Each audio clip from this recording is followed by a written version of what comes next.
Dios les bendiga a todos los que nos ven a través de este medio.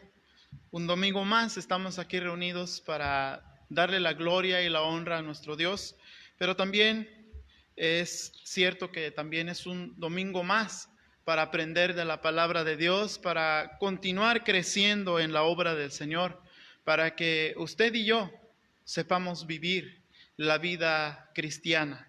Cada uno de los que nos acercamos a la palabra de Dios debemos de pensar en esto, que si nos acercamos a Dios y nos acercamos a su palabra, es porque anhelamos que Él nos guíe, que Él sea quien dirija nuestras vidas. Y de esta manera tenemos que recibir, aceptar con gozo, con gusto, con alegría las enseñanzas de la palabra de nuestro Dios. De otra manera, pues no habría razón, no habría motivo como para estar leyendo o meditando en la palabra. Si no la creemos, si no la aceptamos, si no la recibimos como tal.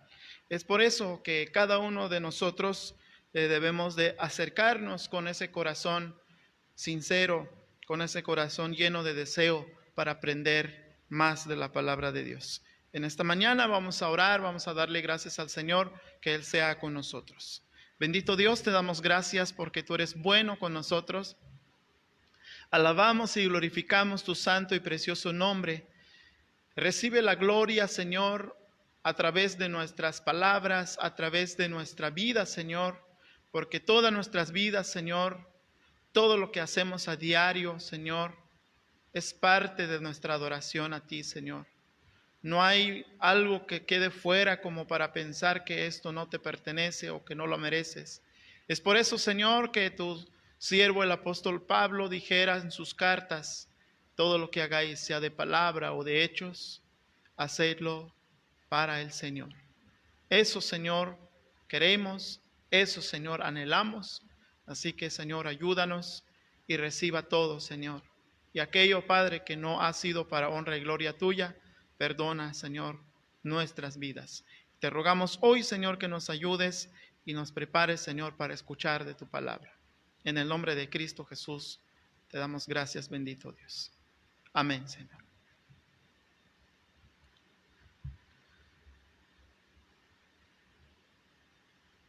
Este es uno de los textos donde podemos pensar y donde vemos que no cuadra para los que tienen un pensamiento materialista.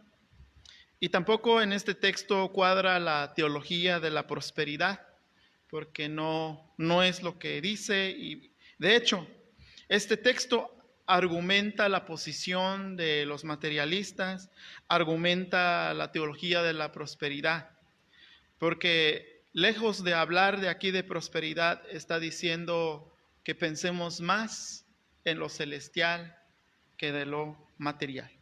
Pero para los que nosotros comprendemos bien y que hemos aprendido que el Evangelio, como dice Pablo en sus cartas a Romanos y a Corintios, dice Pablo, el Evangelio no consiste en palabras. El Evangelio no consiste en comida ni bebida. El reino de Dios no es comida ni bebida, dice Pablo, sino de poder, justicia, paz, gozo en el Espíritu Santo. Esos textos los podemos encontrar en Romanos 14, 17 y 1 Corintios 4, 20. Son textos que nos hacen entender qué es el reino de Dios, qué es el Evangelio. Entendemos que este texto es crucial para la vida de cada uno de nosotros, hablando de Hebreos. ¿Por qué? Porque la palabra del Señor dice en Hebreos capítulo 11, verso 1, es pues la fe, la certeza de lo que se espera, la convicción de lo que no se ve. El tema de esta mañana es: por la fe, los patriarcas esperaron lo celestial. Es decir, ellos creyeron sin haber recibido, sin haber visto lo que les había sido prometido. En la parte de la palabra del Señor en Hebreos capítulo 11, en el verso 13, en donde dice, conforme a la fe murieron, es una referencia que se hace a los que fueron considerados anteriormente, es decir, de todos los patriarcas, de todos los que hemos mencionado la fe de ellos. Pero de una manera particular y de una manera especial se refiere aquí a Abraham y probablemente de sus descendientes, en este caso Isaac y Jacob, que más adelante vamos a mencionar esto. La promesa que fue hecha por Dios a Abraham y su descendencia no se cumplieron en sus días, pero ellos creyeron en la promesa de Dios. Ellos murieron sin haberla recibido, solo viéndola por la fe, es lo que dice la palabra. Especialmente hablando de Abraham, la promesa que recibió, Dios le dice, sal de tu tierra y ve a la tierra que yo te mostraré. Yo te daré una tierra. Y le dice, tu descendencia será como las estrellas del cielo, será como la arena del mar. Y todas estas promesas, Abraham nunca lo vio. Es decir, no vio a su descendencia como las estrellas. Y la pregunta es, ¿Abraham habrá perdido la fe? ¿Se habrá desanimado por esto? ¿Porque no vio lo que Dios había prometido? Porque las bendiciones, todas aquellas bendiciones que Dios había prometido para Abraham, llegaron después, una época posterior en la que vivió Abraham. Mucho tiempo después.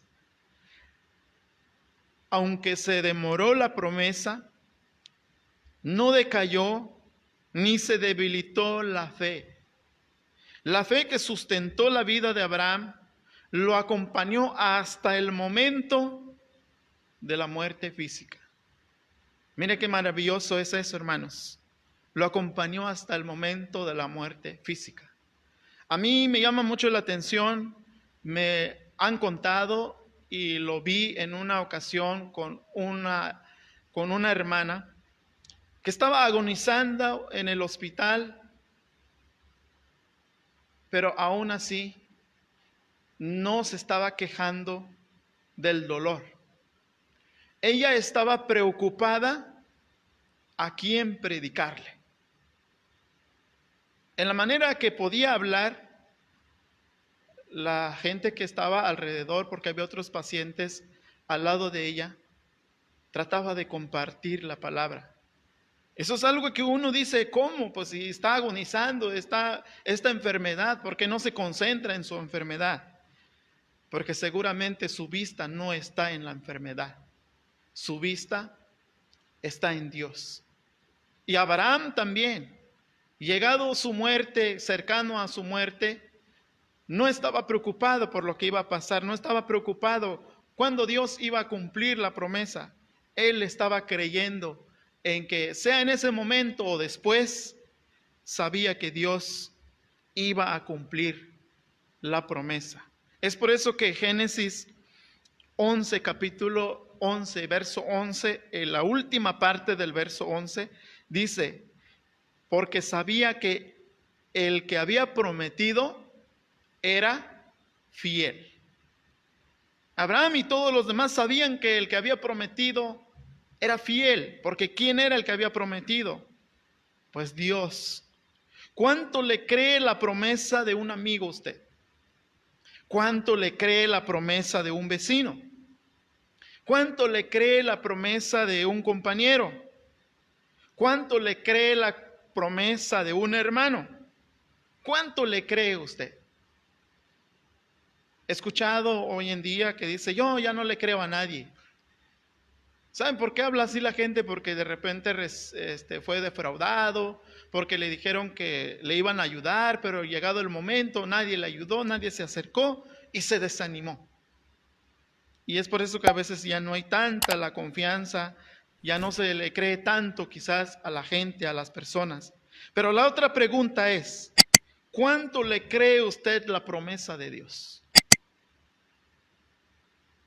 ¿Qué tan importante es para usted la promesa de Dios?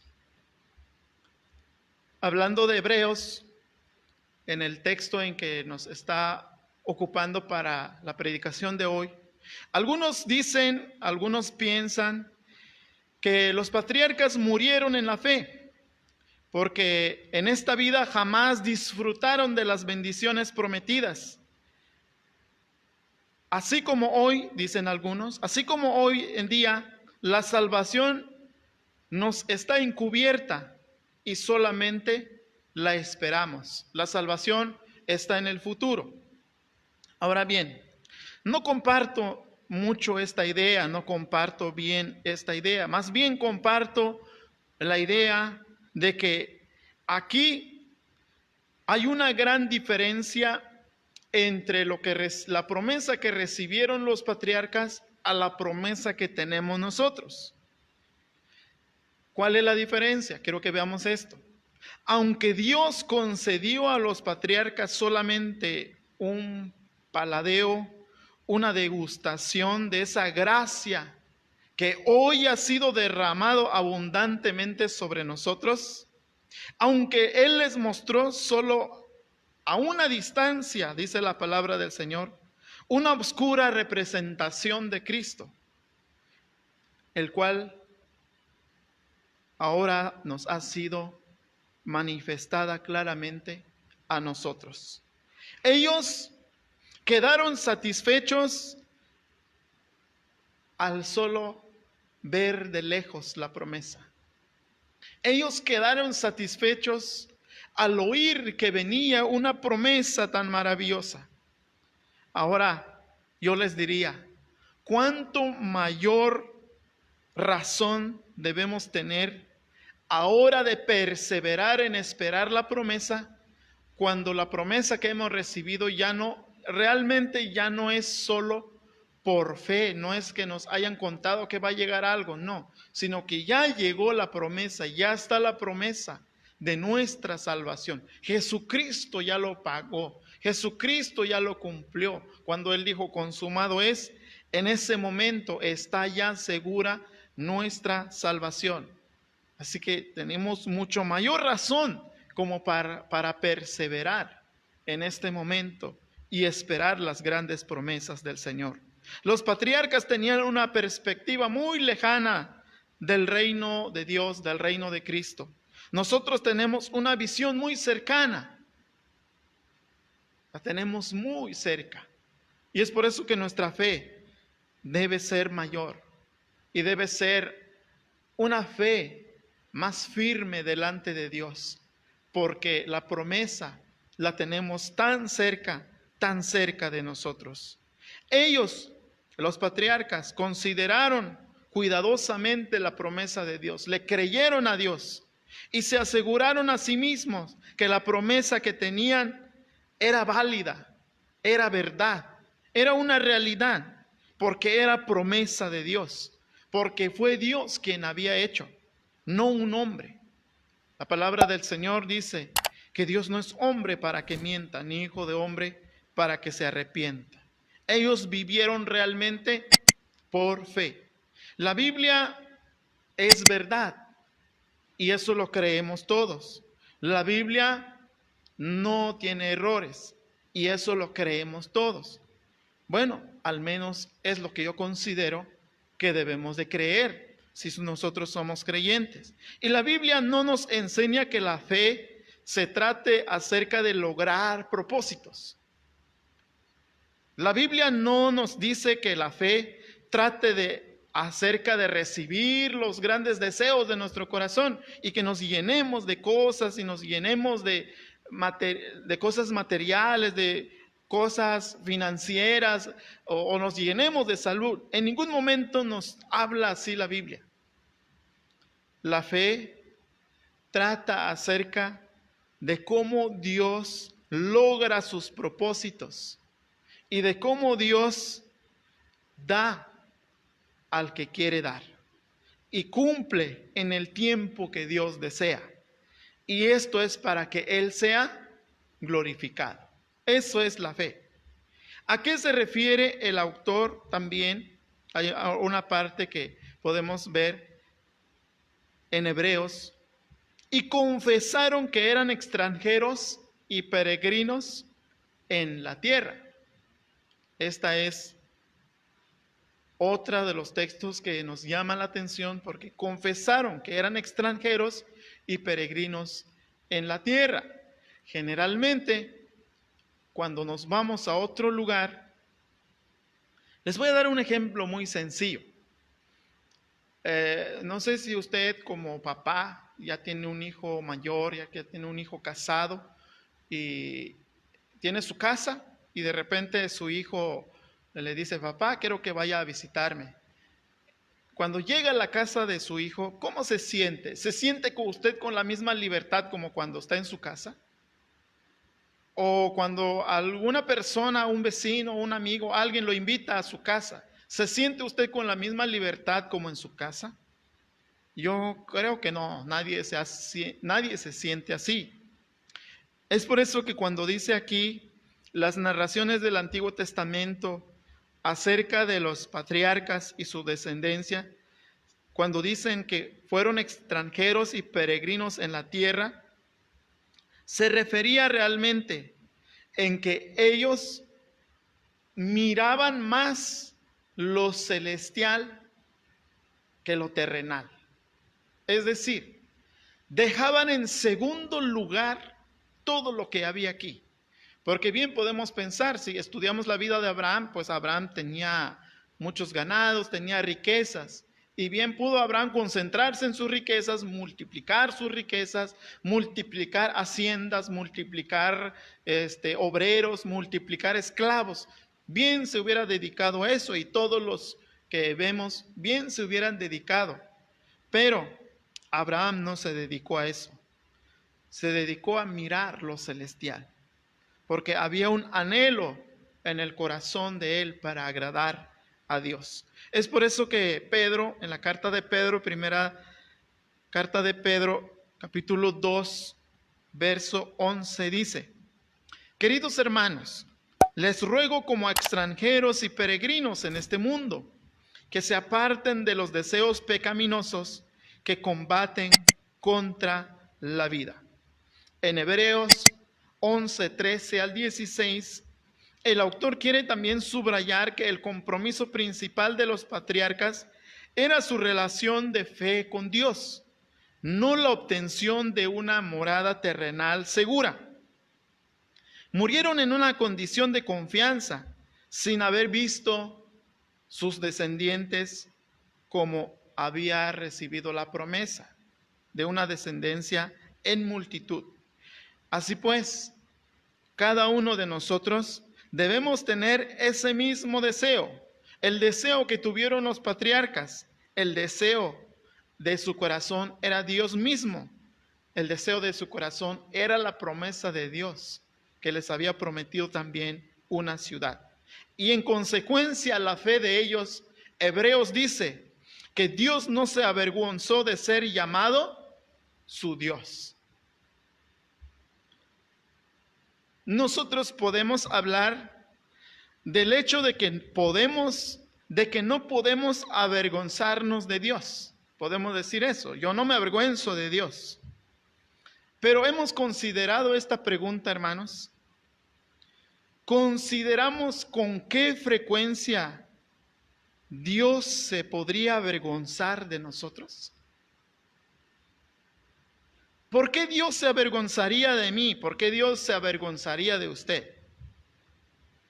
Cuando no consideramos a Dios como es, cuando no consideramos la eternidad de Dios, cuando no consideramos la realidad de Dios, cuando no consideramos la verdad que hay en Dios, puede haber un sentido en el que Dios se avergüenza de llamarse Dios de nosotros.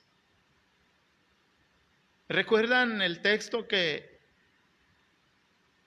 dice, el que me niegue delante de los hombres, yo también lo negaré delante de mi Padre. ¿Qué tanto el corazón del Señor está contento por nosotros? No que Dios espera que nosotros le agrademos para estar contento. Dios es Dios. Pero de alguna manera, Dios se alegra cuando nosotros le agradamos. Entonces, ¿qué hacemos nosotros, hermanos? ¿Qué hacemos en la vida nuestra? La vida de cada creyente consiste o se forja estando en la presencia de Dios y creer que Dios existe desde la eternidad y hasta la eternidad, de tal modo que separados de Él, nada es el creyente. Y quizás me atrevo a decir en esta mañana que separados de Dios no podríamos hablar de creyentes, porque no habría creyentes si uno está separado de Dios. Y esta vida en Dios se disfruta en el presente, pero también se disfrutará en el futuro. Alguien dijo alguna vez, hablando sobre la salvación, expresó estas palabras, diciendo, ya, pero todavía no, dando a entender que la salvación ya la tenemos, ya la estamos disfrutando y la debemos disfrutar. Las bendiciones la debemos disfrutar. No en su plenitud quizás, porque aún Cristo no ha venido, pero ya la debemos estar disfrutando. En realidad no la debemos de ver como si fuera algo lejos, que es difícil de alcanzar. La debemos de tener en nosotros, en nuestras vidas, porque un día el Señor, como nos lo ha prometido en Apocalipsis 22, del verso 3 al 5, dice la palabra del Señor, que donde está Dios, no habrá más maldición, y el trono de Dios y del Cordero estará en ella, y sus siervos le servirán, y verán su rostro, y su nombre estará en sus frentes. No habrá allí más noche, y no tienen necesidad de luz de lámpara, ni de luz del sol, porque Dios el Señor los iluminará, y reinarán por los siglos de los siglos. Usted que me escucha por este medio, usted que me escucha en este día, es cierto que la salvación aún no es completa, pero ya debería de estar usted disfrutando. Ya debería de usted estar degustando la salvación de una manera real en su vida. Algo que hemos escuchado, expresiones como estas. Los niños son el futuro de nuestro país, pero tenemos que preguntarnos, sí, son el futuro, pero recordemos que el futuro va a depender de lo que estamos haciendo hoy en el presente. ¿Qué le estamos enseñando hoy? ¿Qué estamos mostrando hoy? Es cierto también, como se ha escuchado, que los niños son el futuro de la iglesia. Pero ¿qué tipo de futuro le estamos dejando? Depende de lo que estamos hablando, de lo que estamos enseñando hoy en el presente, va a repercutir en el futuro. Lo que vivimos hoy en las iglesias, lo que hacemos hoy en las iglesias, ha dependido mucho como nos lo enseñaron antes. Y probablemente haya cosas que estemos repitiendo que no es tan correcto como debería de ser. Y eso fue porque tuvimos un pasado que alguien nos enseñó. Ahora, para cambiar eso tenemos que acercarnos a la palabra del Señor. Para cambiar el futuro, para que realmente los niños, los jóvenes, los adolescentes sean el futuro de la iglesia, tenemos nosotros que enseñar. Tenemos nosotros que acercarnos a la voluntad y a la palabra del Señor. Por tanto, ¿qué valores estamos enseñando? ¿Cuál es la moral y la ética que enseñamos hoy en día? ¿Qué fundamento estamos edificando hoy en las iglesias? ¿Qué argumento estamos haciendo ante aquellas cosas que atacan al evangelio? ¿Qué legado estamos dejando? ¿Qué fe estamos mostrando para que nos imiten? para que vean en nuestras vidas. Tener fe es muy fácil, pero a la vez puede ser muy difícil. Tener fe es muy difícil cuando vive una generación de ateos prácticos. ¿Qué significa esto? Un ateo práctico es aquel que no dice o nunca dice que Dios no existe. Él no dice eso, nunca dice, Dios no existe. Es más, ni siquiera dice, yo no creo en Dios, no dice eso. Pero vive como si Dios no existiera. Puede ser alguien que puede tener una creencia teórica en Dios y que asiste a cultos y que se congrega y que dice en algún momento creer en Dios. Pero esa creencia no tiene relevancia en lo que hace en el día a día. Porque muchos quizás el creer en Dios es simplemente separar un día el domingo y el domingo santificar mi vida, purificar mi vida, y terminando ese momento yo me voy y todo lo que hago después de eso, pues Dios no interviene aquí, yo solo hago. Cuando hacemos eso, estamos viviendo como un ateo teórico. Ateo práctico, perdón. Cuando recordamos que hay una realidad espiritual, cuando recordamos que hay una realidad celestial, que hay un verdadero hogar, que hay un Dios que cumple su promesa y vivimos de acuerdo a eso, entonces muchos van a ver cómo vivimos y muchos van a querer vivir como vivimos. Muchos van a querer seguir como seguimos a Dios. Es por eso que usted, ¿qué está enseñando? En nuestro tiempo hay la creencia de que solo lo que puede ser encontrado, solo lo que puede ser visto y solo lo que puede ser medido es real. Científicos y educadores creen en esto y están de acuerdo. Y están conformes también. Esto me llama la atención también, no sé si se ha fijado, que estos científicos, estos educadores, estos filósofos, están de acuerdo en dejarnos a nosotros los creyentes creer en Dios, siempre y cuando estemos de acuerdo en que Dios realmente es como para refugiarnos en un momento de situación difícil, para refugiarnos en un momento de dolor. Pero cuando pase ese dolor, cuando pase esa situación difícil, pues volvamos a vivir lo mismo en nuestras vidas como si Dios no existiera. Cuando vivimos así, pues no hay tanto problema. Pero aquel que cree que Dios es real, aquel que lleva a Dios en su vida diaria, demostrando la santidad, demostrando el gran amor de Dios, entonces todos aquellos que están en contra del Evangelio empiezan a atacar. Cuando creemos en la realidad de Dios y en la realidad del cielo y en la realidad infalible de la palabra de Dios, en la realidad de la transformación del creyente, cuando creemos la realidad de una vida de santidad, cuando creemos la realidad de un hogar lleno de amor, lleno de paz y gozo, es totalmente inaceptable para muchos. La pregunta es, ¿en qué cree usted? ¿Cree usted realmente en Dios? ¿Confía realmente en que un día así como hoy disfruta de la presencia de Dios, estará realmente cara a cara con el Señor? ¿Lo cree eso? Espero que sí. Y si no, espero que lo crea.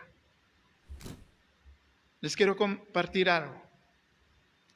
Todos los que van a las competencias mundiales o todos los que van a las Olimpiadas, por lo menos van por una visión segura en sus mentes y van con todo el corazón y se entregan y entrenan y trabajan día y noche preparándose para llegar en ese momento.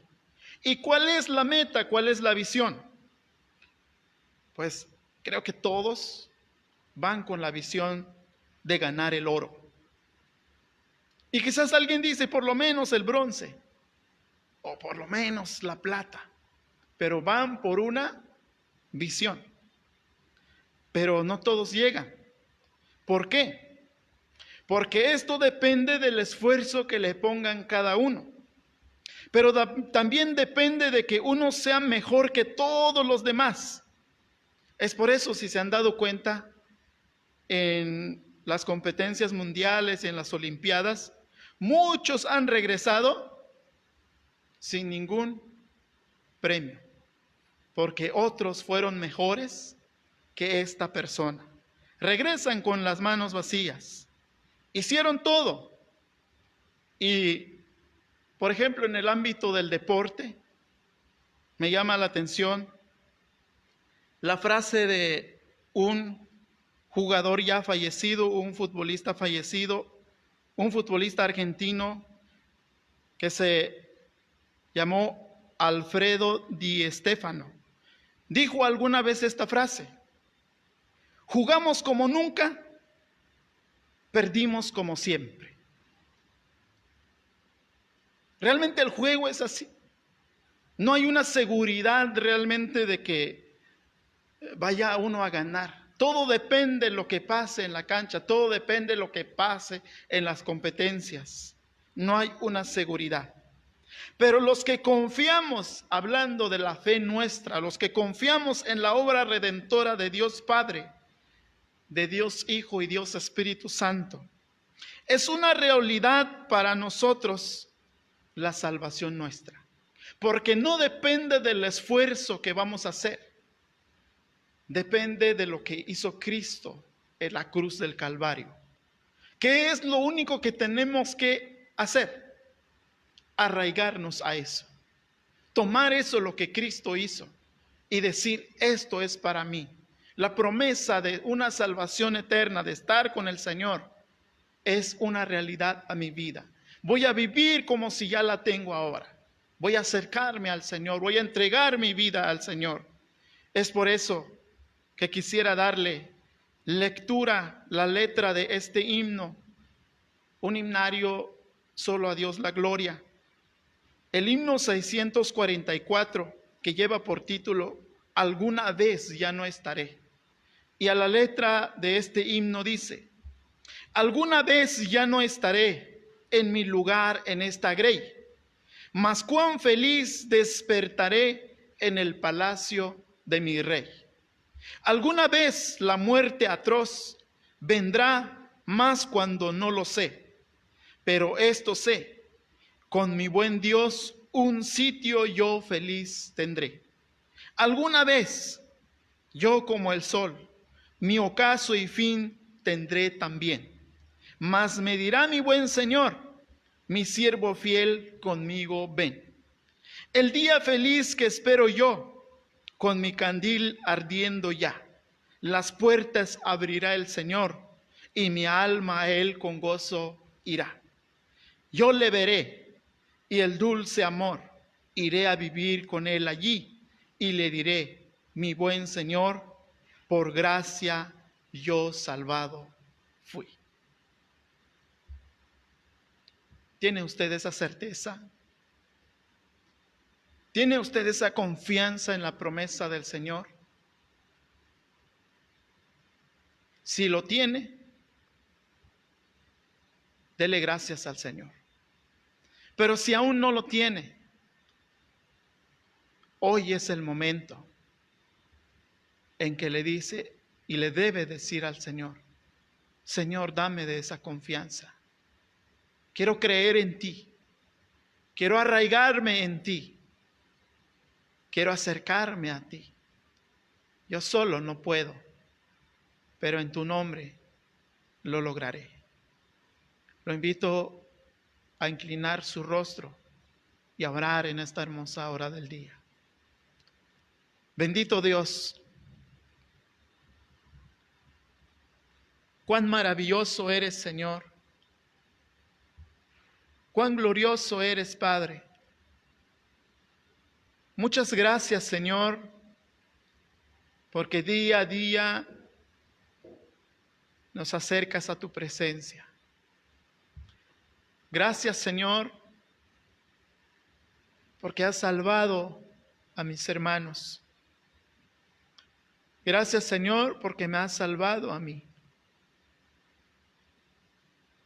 Si hay alguien, Señor, en este momento que quiere acercarse a ti con un corazón sincero, con un corazón humillado, te ruego, bendito Dios, que atienda a su súplica